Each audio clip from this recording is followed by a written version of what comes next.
በስመ አብ ወወልድ ወመንፈስ ቅዱስ አህዱ አምላክ አሜን። ስንክሳር ሐምሌ 8። በዚህችም ቀን ዳግመኛ ከእስክንድርያ ከተማና ከገምኑዲ የሆነ ቅዱሳን አቤሮንና አቶም በሰማዕትነት ሞቱ። የእሊህም ቅዱሳን ወላጆቻቸው እግዚአብሔርን የሚፈሩ ምዕመናን ነበሩ። ብዙ ምጽዋትንም ይሰጡ ነበር። የአባታቸውም ስም ዮሐንስ የእናታቸውም ማርያም ነበር። አባታቸው ባረፈ ጊዜ የአቤሮን ዕድሜ 30 የአቶምም ዕድሜ 27 ዓመት ነበረ። በቤተ ክርስቲያን አገልግሎትም የተጸመዱ ነበሩ፣ የሚራሩም ነበሩ። መጻተኞችንም በፍቅር ይቀበሏቸው ነበር። በትሩፋት ሁሉና በበጎ ሥራ ፍጹማን ነበሩ። ፈርማ በሚባል አገር ብዙ ሰዎች በሰማዕትነት በሞቱ ጊዜ እሊህ ቅዱሳን ገንዘባቸውን ይዘው ለንግድ ወደ ፈርማ ሄዱ። የንጉሥ ጭፍሮችንም አገኟቸው። ከእርሳቸውም ጋር የሰማዕቱ የቅዱስ አንያኖስ ሥጋ ነበረ። ለጭፍሮቹ ብዙ ገንዘብ ሰጥተው ከጭፍሮች እጅ ወደ ቤታቸው ወሰዱት። ከከበረ ደንጊያ በተሠራ ሳጥን ውስጥም አኖሩት። በፊቱም ሁል ጊዜ የሚበራ መብራትን አኖሩ። ከሥጋውም ታላላቅ ድንቆችና ተአምራቶች ተገለጡ። በዚያን ጊዜም እሊህ ቅዱሳን ስለዚህ ስለ ኃላፊው ዓለም ፍጻሜና በመንግሥተ ሰማያት ስላለው ዘላለማዊ የተድላ ደስታ ኑሮ አሰቡ። ከዚህም በኋላ ተስማምተው ወደ እስክንድርያ ከተማ ሄዱ። በመኮንኑም ፊት ቆመው ክብር ይግባውና በጌታችን በኢየሱስ ክርስቶስ ታመኑ። መኮንኑም ከእሳት እንዲጨምሯቸውና ከላም ቆዳ በተሠራ ጅራፍ ደማቸው እስኪፈስ ድረስ እንዲገርፏቸው አዘዘ። ዳግመኛም ስለታምና ረጃጅም በሆኑ ችንካሮች ሥጋቸውን ቸንክረው ከታች እሳትን አነደዱባቸው። ጌታችንም መልአኩን ልኮ ከእሳቱ አዳናቸው። እንደገናም በታላቅ ዛፍ ላይ ዘቅዝቀው ይሰቅሏቸው ዘንድ አዘዘ። ከአፍንጫቸውና ከአፋቸው ብዙ ደም ወረደ። ጌታችን ፈጣሪያችንም ከመላእክቱ ጋር ወርዶ አዳናቸው። መኮንኑም በፊቱ በቆሙ ጊዜ ከጽናታቸው የተነሳ እጅግ አደነቀ። ከዚህም በኋላ ወደ ሀገረ ፈርማ ላካቸው። መኮንኑም ለአማልክት ዕጣን አጢሱ አላቸው። እምቢ ባሉትም ጊዜ ከቆምጣጤና ከሙጫ ጋር ጨው ደባልቆ አፍልቶ በአፋቸውና በአፍንጫቸው ጨመረ። እነርሱም ይህን ሁሉ ስቃይ ታገሱ። ከዚህም በኋላ በብረት አልጋ ላይ አስተኝተው ከታች እሳትን አነደዱባቸው። የእጆቻቸውንና የእግሮቻቸውንም ጥፍሮች አወለቁ። በብረት በትሮችም አጽንተው መቷቸው። በዚያን ጊዜም የመኮንኑ ሚስት ሞተች። እርሱም ደንግጦ ይቅር እንዲሉት ሚስቱንም እንዲያስነሱለት ቅዱሳንን ለመናቸው። እነርሱም ክብር ይግባውና ጌታችን ኢየሱስ ክርስቶስን ለመኑት። ያን ጊዜም ተነሳች። መኮንኑም ከሕዝቡ ሁሉ ጋር በጌታችን አመነ። ቅዱሳኑንም ወደ ሀገራቸው ይሄዱ ዘንድ ለቀቃቸው። ወደ ሀገራቸው ወደ ገምኑዲም በደረሱ ጊዜ የቀረ ገንዘባቸውን ለድሆችና ለችግረኞች ሰጡ። የቅዱስ አናንዮስንም ሥጋ ስሙ ሰረባሞን ለሚባል አንድ ጻድቅ ሰው አደራ አስጠበቁት። እንደ ቀድሞውም በፊቱ መብራትን እንዲያበራ አዘዙት። ከዚህም በኋላ በርሙን ወደሚባል አገር ሄደው በመኮንኑ ፊት ክብር ይግባውና በጌታችን ኢየሱስ ክርስቶስ አመኑ። መኮንኑም እንዲገርፏቸውና እንዲጎትቷቸው አዘዘ። ደማቸውም እንደ ውሃ ፈሰሰ። ደንቆሮና ዲዳ የሆነች ሴትም መጥታ ከቅዱሳኑ ደም ወስዳ አፏንና ጆሮዎቿን ልቧንም ቀባች። ወዲያውኑም ድና ተናገረች፣ ሰማችም። መኮንኑ ግን አሰራቸው። ከዚህም በኋላ እነርሱም ማሰቃየት በሰለቸው ጊዜ ራሶቻቸውን በሰይፍ እንዲቆርጡ አዘዘና ቆረጧቸው። የሰማዕትነትንም አክሊል ተቀበሉ። በዚያም ከገምኑዲ አገር ሰረባሞንና ሌሎች ሰዎችም ነበሩ። በበፍታና በከበሩ ልብሶች ገነዟቸው። መዓዛው ጣፋጭ በሆነ ሽቱም ቀቧቸው። ወደ አገራቸው ወደ ገምኑዲም ወሰዷቸው። ከገምኑዲም ከተማ ውጭ በደረሱ ጊዜ ሥጋቸው የተጫነበትን ሰረገላ የሚስቡ እንስሶች ቆሙ። ሥጋችን በውስጡ ይኖር ዘንድ እግዚአብሔር የመረጠው ቦታ ይህ ነው የሚል ቃልን ከሰማይ ሰሙ። በዚያም አኖሯቸው። ከዚህም በኋላ ቤተ ክርስቲያን ሰሩላቸው። ሥጋቸውንም ከቅዱስ አናንዮስ ሥጋ ጋር በውስጧ አኖሩ። በገምኑዲ አገርም ድንቆችንና ተአምራቶችን እያሳዩ እስከ ዛሬ ድረስ አሉ።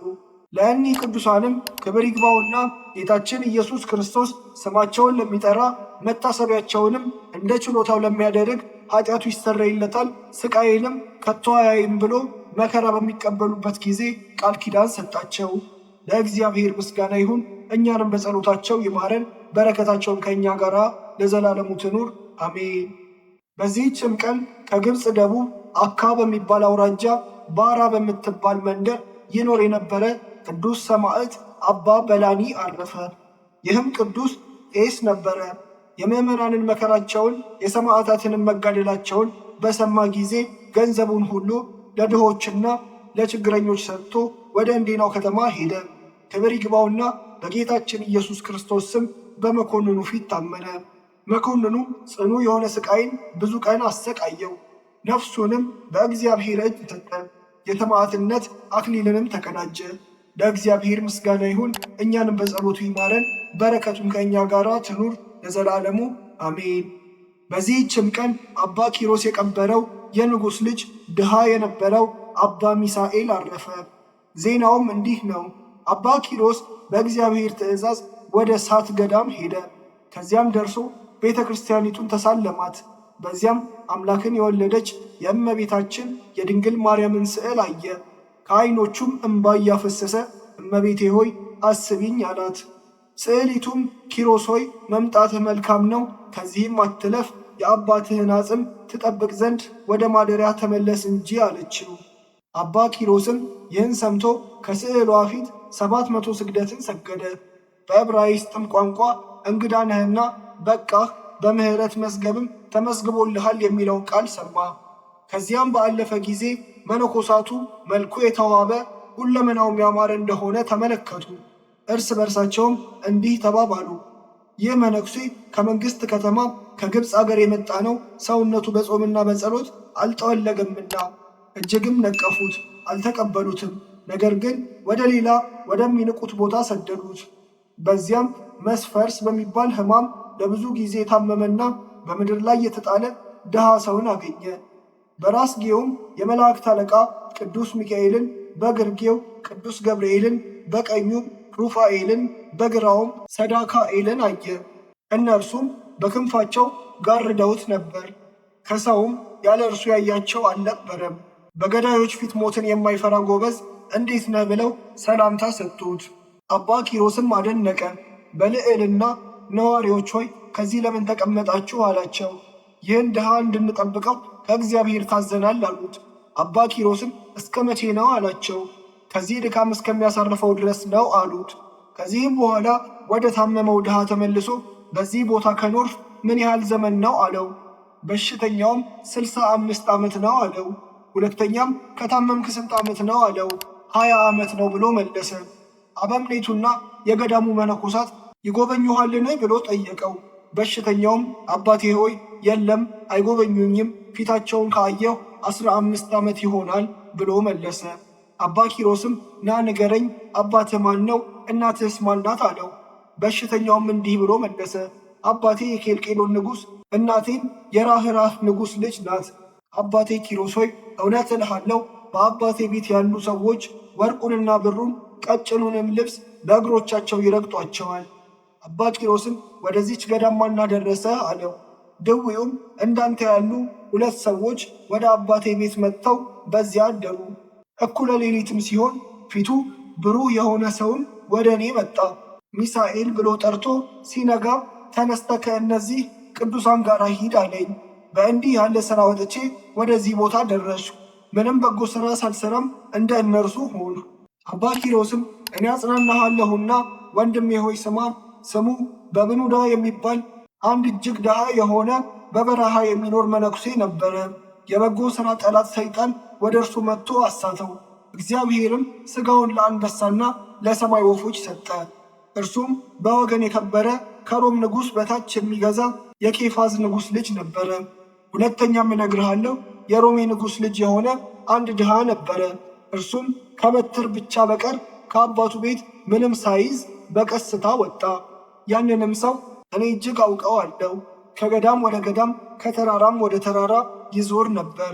ሞቱንም አላስተዋልኩም፣ ሕይወቱንም አላወቅሁም። ዳግመኛም አንድ የንጉሥ ልጅ ድሃ ነበረ። እርሱም በሰንበታት እንጂ በሌላ ቀን ምንም ሳይቀምስ ማቅ ለብሶ በቀንና በሌሊት ለጸሎት ይተጋ ነበር። በእንዲህ ያለ ሥራም ኖሮ አረፈ። የብርሃን መላእክትም ነፍሱን ወስደው በመንግሥተ ሰማያት አኖሯት። አሁንም ወንድሜ የምነግርህን ስማ። የፈጣሪ የእግዚአብሔርን ተግሣጽ አታድንቅ፣ የወደደውን ይገሥጻልና። ያም በሽተኛ ድሃ መነኮስ እውነት ነው ለእኔ ይገባኛል፣ ስለ ኃጢአቴም ይህን ተቀበልሁ ብሎ መለሰ። ይህንንም ብሎ ዝም አለ። በዚያችም ሰዓት ያን በሽተኛ በሞት ያሰናብተው ዘንድ አባ ኪሮስ ወደ እግዚአብሔር ጸለየ። ክብር ይግባውና ጌታችን ኢየሱስ ክርስቶስም በድንገት መጣ። እልፍ አእላፋት መላእክትም በዙሪያው ሆነው ከእርሱ ጋር ነበሩ። ለጻድቃን ሞገሳቸውና ንጉሣቸው የሆነ አምላካችንን እናመስግነው፣ ለችግረኞችን ተስፋ የሆነ አምላካችንን እናመስግነው እያሉ ይዘምሩ ነበር። በዚህ ዓለም በገድል የደከሙ በእርሱ ደስ ይላቸዋል። አባ ኪሮስም በአየ ጊዜ በምድር ላይ ሰግዶ ጌታዬ ፈጣሪዬ ሆይ ወደዚህ ምን አመጣህ አለ። ጌታችንም ስለ ጠራኸኝ መጣሁ አለው። አባ ኪሮስም ይህ ሰው ጻዕር በዝቶበታልና ያርፍ ዘንድ አሰናብተው አለው። ጌታችንም ምን ያህል እንደምወድህ የመላእክት ሰራዊት ያዩና ያውቁ ዘንድ ይችን የገነት ተክል አበባ ከእጄ ወስደህ በዚህ በሽተኛ በፊቱ ላይ ጣል አለው። አባ ኪሮስም ያንን የገነት ተክል አበባ ከጌታችን እጅ ተቀብሎ በበሽተኛው ፊት ላይ አኖረ። ያን ጊዜም ነፍሱ ያለ ጻዕር በፍጥነት ወጣች። መድኃኒታችንም ተቀብሎ ሳሟት፣ ከእርሱም ጋር በብርሃን ሰረገላ ውስጥ አስቀመጣት። አውጥቶም በሰማያዊ ክብር አኖራት። አባ ኪሮስም እያደነቀ አለቀሰ። ከዚህም በኋላ ወደ አበምኔቱ ሄዶ እነሆ ያ ድሃ ስላረፈ መቃብር ቆፍረው ይቀብሩት ዘንድ ከመነኮሳቱ እዘዝ አለው። አበምኔቱም ምን ግዴታ አለብኝ አለው።